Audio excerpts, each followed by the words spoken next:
आचार्य अपने सीता से कहा था कि शक्ति के विरुद्ध संस्कार से ही लड़ा जा सकता है। मेरा मत है कि शिक्षा ही इस माया से बचने की ढाल है, पर इससे लड़ने वाली अस्त्र रूपी संस्कार अयोध्या को कैसे दिया जाए? अभी तक ऐसे किसी ग्रंथ की रचना ही नहीं हुई है राम, जो ज्ञान से अधिक संस्कार और संस्कार प्राप्ति के सिद्धांत समाज को दिखा सके। तो इस समाज को शिक्षित करने का क्या मार्ग है गुरुवर?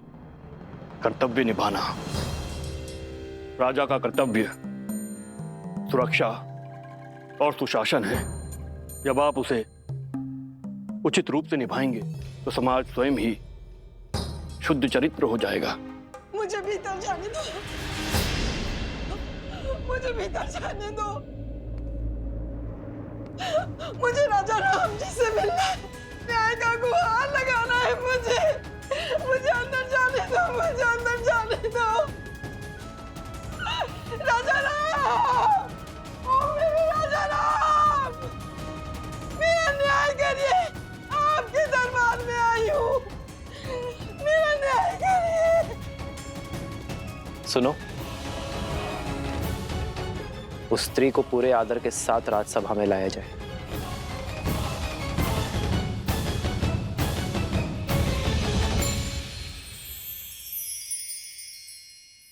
समय आ चुका है, खाओ, अन्यथा राम कहेगा कि मेरी पत्नी का ध्यान नहीं रखा।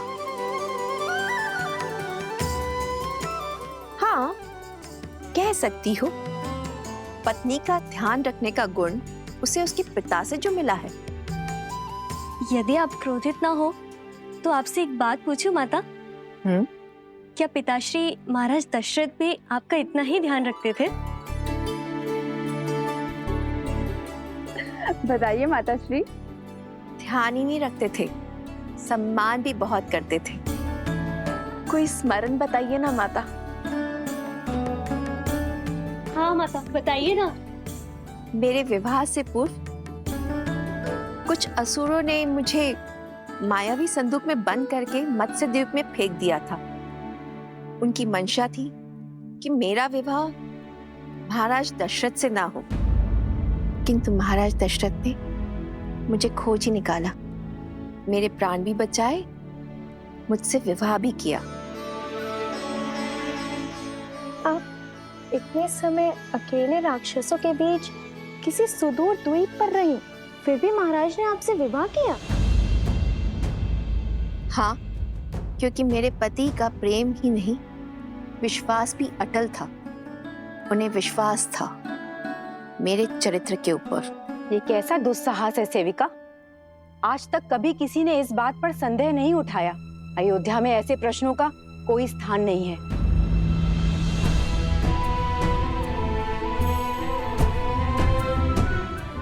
और एक बात, एक पत्नी के चरित्र का प्रमाण उसकी प्रतापी संतान होती है। और एक चेतावनी कान खोलकर सुन लो, फिर कभी ऐसे फूहड़ प्रश्न नहीं उठने चाहिए। जो प्रश्न मन को दूषित करे, उनका भविष्य को दूषित करना निश्चित है। सतीत्व की दुहाई देने वाली आज मुंह छिपा कर क्यों जा रही है? दशानन जैसा बलि जिसे पाना चाहे उसे छोड़ कैसे सकता है? पर इतने समय रावण के पास रहने के बाद अब मुख छुपा रही है।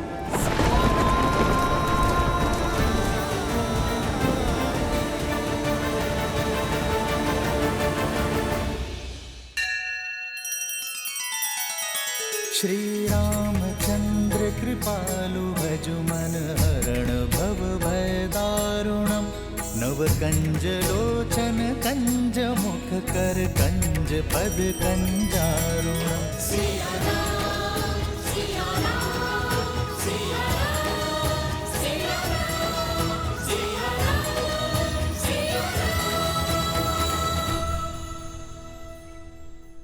महाराज, नदी में ज्वार आया हुआ था, नौका नहीं मिला, भयानक आंधी और वर्षा हो रही थी। इसी कारण मैं अंधकार के पूर्व घर न लौट सकी। सिर्फ इसीलिए मेरे पति ने मेरा बहिष्कार कर दिया। पूरी रात मैं बिना खाए पिए तट पर बैठी रही। और मेरे पति का कहना है कि मैं नाव चला के स्वयं क्यों नहीं चली आई, खाली मटके के सहारे नदी पार क्यों नहीं कर ली, या मैं डूबकर मर क्यों नहीं गई। महाराज, मैं उनका संदेह कैसे दूर करूं, कैसे सिद्ध करूं कि इनके अतिरिक्त मेरे इस मन में किसी और का स्थान है ही नहीं। एक नारी के लिए इससे बड़ा लालचन और कुछ नहीं है महाराज। मैं जानती हूँ आत्महत्या से बड़ा और कोई पाप नहीं। मैं वही पाप यहाँ करने आई हूँ महाराज। चयन आपको करना है महाराज, या तो आप न्याय कीजिए या तो फिर मुझे आत्महत्या करने की अनुमति दीजिए महाराज, अनुमति दीजिए।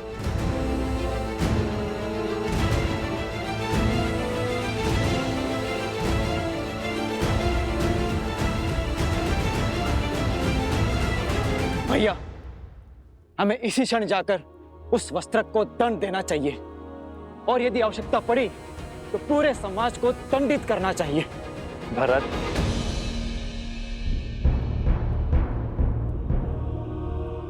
अपने सत्य का कोई साक्षी है आपके पास?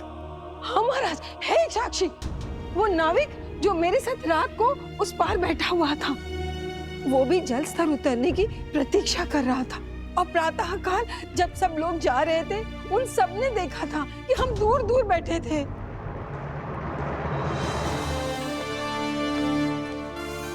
उस नाविक को दरबार में प्रस्तुत किया जाए। कौवे के घोंसले में अंडे किसके हैं?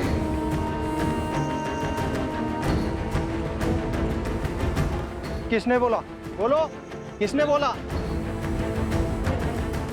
तुम्हारे मंत्रियों और अधिकारियों में लोभ और लालच भर दूंगा। प्रजा के मन में अविश्वास और संघर्ष का बीज बो दूंगा।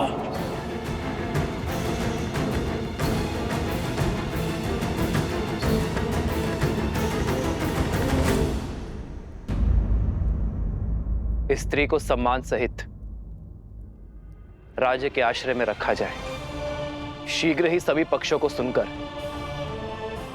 निर्णय लिया जाएगा। स्त्री के पति का पक्ष जानना आवश्यक है। इसमें प्रमाण की क्या आवश्यकता? जब मेरी पत्नी मेरे साथ नहीं थी तो किसी और के साथ ही होगी। कुलीन घराने की स्त्रियां यूं वन बिहार में अकेले नहीं घुमा करती, और वो भी इतनी रात्रि में।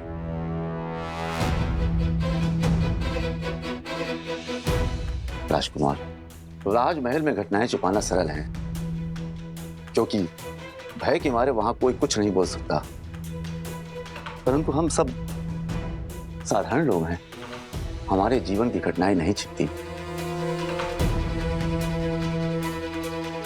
राजा से कोई प्रश्न नहीं पूछ सकता, पर हम पर उंगलियां तुरंत उठ जाती हैं। दुष्ट!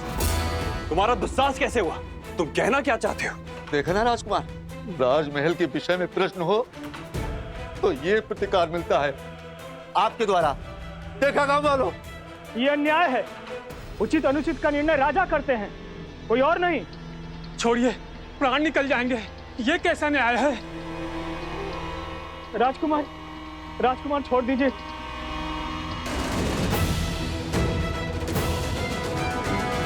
मैं आप सबसे क्षमा मांगता हूं, मैं आवेश में आ गया था, पर आपका पक्ष राजा राम ही देखेंगे। आपका पक्ष सुनकर ही निर्णय किया जाएगा।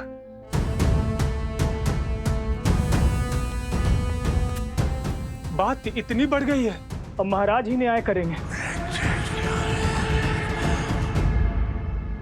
सारी अयोध्या की मति कैसे भ्रष्ट हो सकती है? माना कि वस्त्रक के मन में सहस्त्रमुख रावण ने विष घोल दिया, किंतु सारी प्रजा अपने सोचने समझने की क्षमता को भूलकर अनुचित का अनुसरण कैसे कर सकती है? किसी ने कुछ कह दिया, बस उसी सोच को थामे हुए हैं। अनियंत्रित मन और मस्तिष्क दोनों ही विनाश की ओर लेकर जाते हैं, और मनुष्यों की यही दुर्बलता सहस्त्रमुख रावण का बल है। किसी भी मत या विचार को सत्य मानने से पूर्व अपने बड़ों या गुरुजनों से उसके औचित्य का प्रमाण अवश्य लेना चाहिए, परंतु लोग अपने भीतर विद्यमान अहंकार की बेड़ियों के रहते ऐसा नहीं कर पाते और अपने अपने तथ्यों को सत्य मान अपने अपने निष्कर्ष निकाल बैठते। कुछ ऐसा ही हो रहा है अयोध्या की प्रजा के साथ। अब सियाराम का अगला युद्ध इसी सोच के विरुद्ध होगा। ये द्वंद्व ही है उनके जीवन का अगला पड़ाव।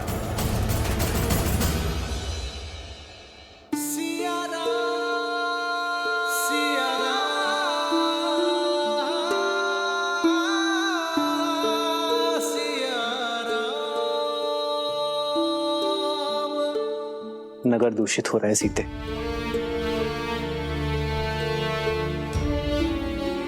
आज एक स्त्री को उसके पति ने केवल इसलिए घर से निकाल दिया क्योंकि उसे उसके चरित्र पर संदेह था, क्योंकि किसी संकट के कारण उसे एक रात्रि घर से बाहर रहना पड़ा।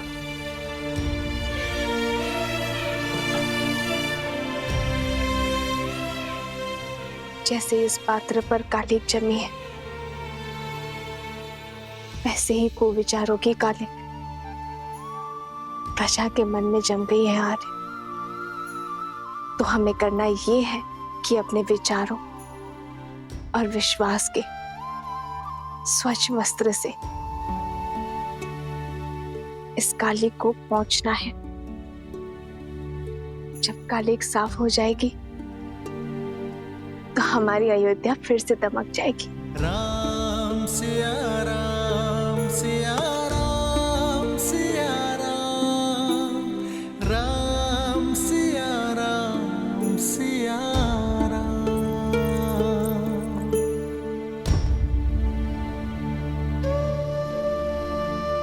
अयोध्या हमारी है आर्य, ये नगर हमारा है आर्य। यदि यहाँ कोई समस्या है तो ये हमारा कर्तव्य है कि हम हर गली में जाकर प्रजा की स्थिति देखें।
प्रजा के विचार को जानने के लिए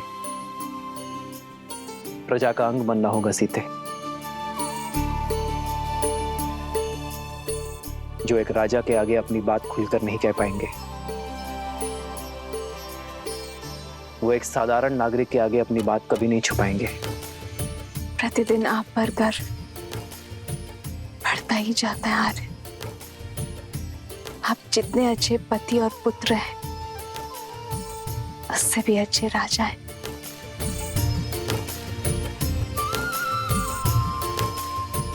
डर तो मुझे अपनी पत्नी पर है सीते, जो हर विपरीत परिस्थिति में भी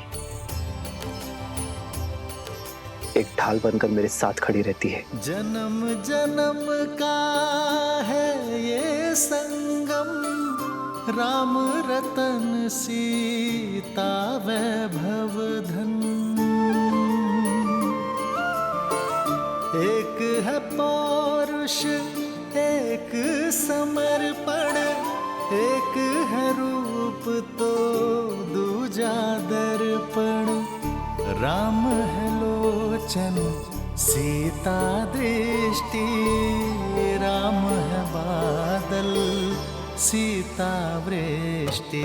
राम सिया राम सिया राम सिया राम, राम सिया राम सिया राम सिया राम।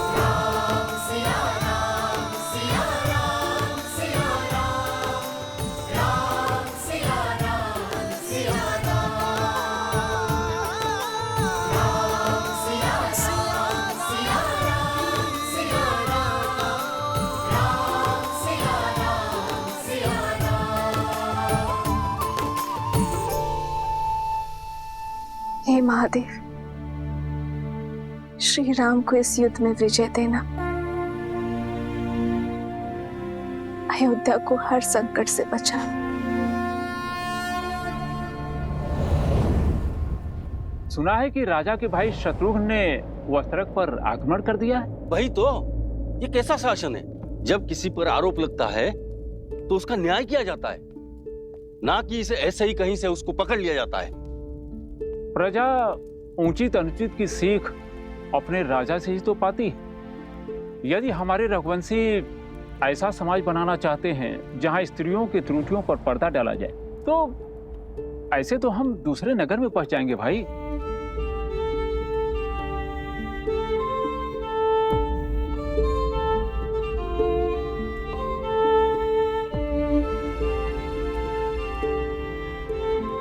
भैया, ये लौकी और कुछ शाक दे देना। सुना है वस्त्र को राजसभा में बुलाया गया है, कहीं उसका प्रश्न अनुचित तो नहीं? न प्रश्न अनुचित था, न पत्नी का परित्याग। खाने की वस्तुएं भी पवित्र है या नहीं है जांचा जाता है, परंतु पत्नी की पवित्रता कैसे जांचें? पवित्रता का प्रमाण तो खोजना होगा, अन्यथा हम अपनी पत्नी पर संदेह करेंगे और उनसे प्रश्न करेंगे और हमारे भले पूरे परिवार नष्ट हो जाएंगे। जब राज परिवार ने स्वयं ही अनुचित उदाहरण प्रस्तुत कर दिया है तो कोई क्या करे? ये लीजिए भैया।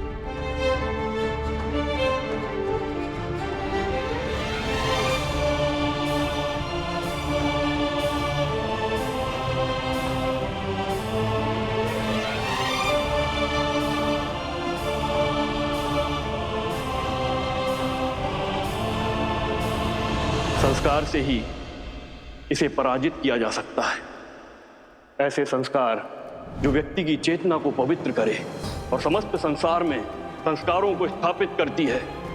स्त्री शक्ति अर्थात इस भयंकर असुर को केवल एक स्त्री शक्ति ही पराजित कर सकती है।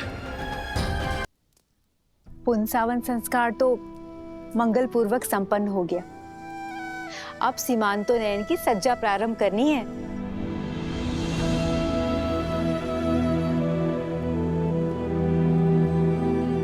सीता,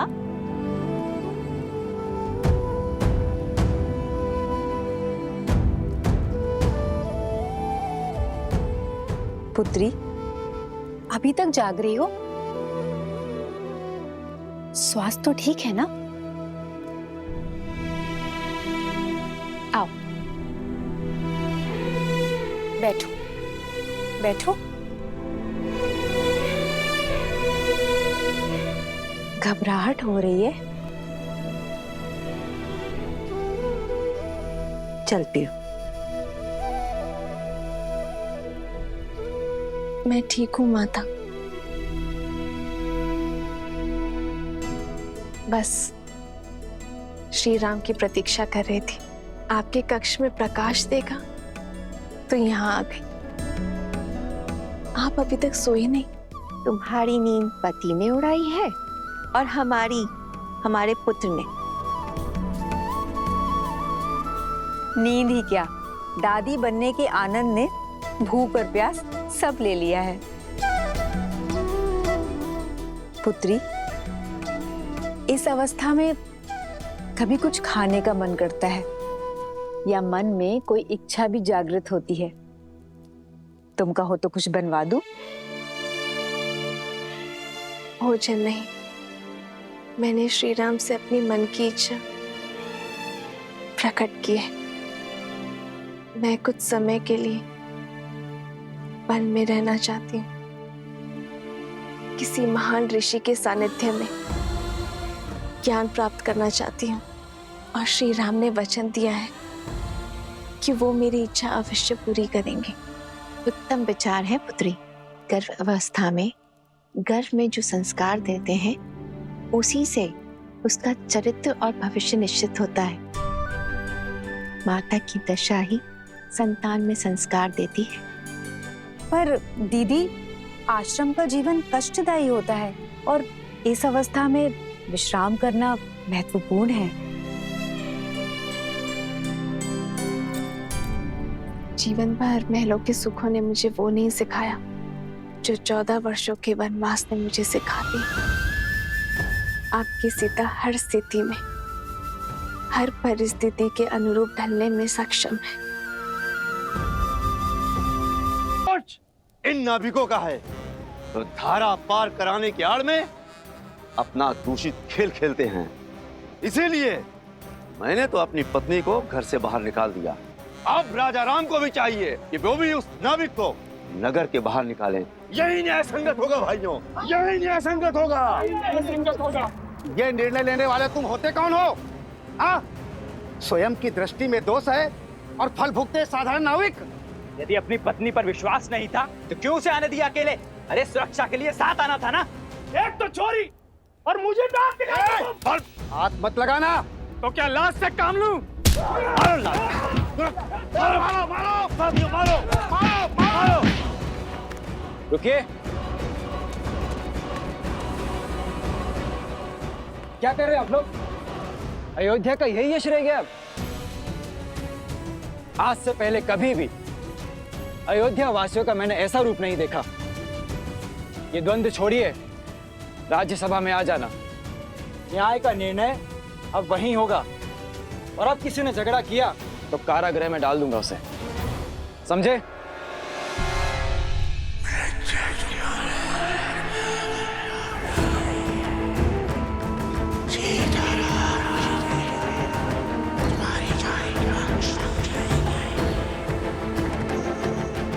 कल का दिन मेरे राज्य के लिए बहुत कठिन होगा।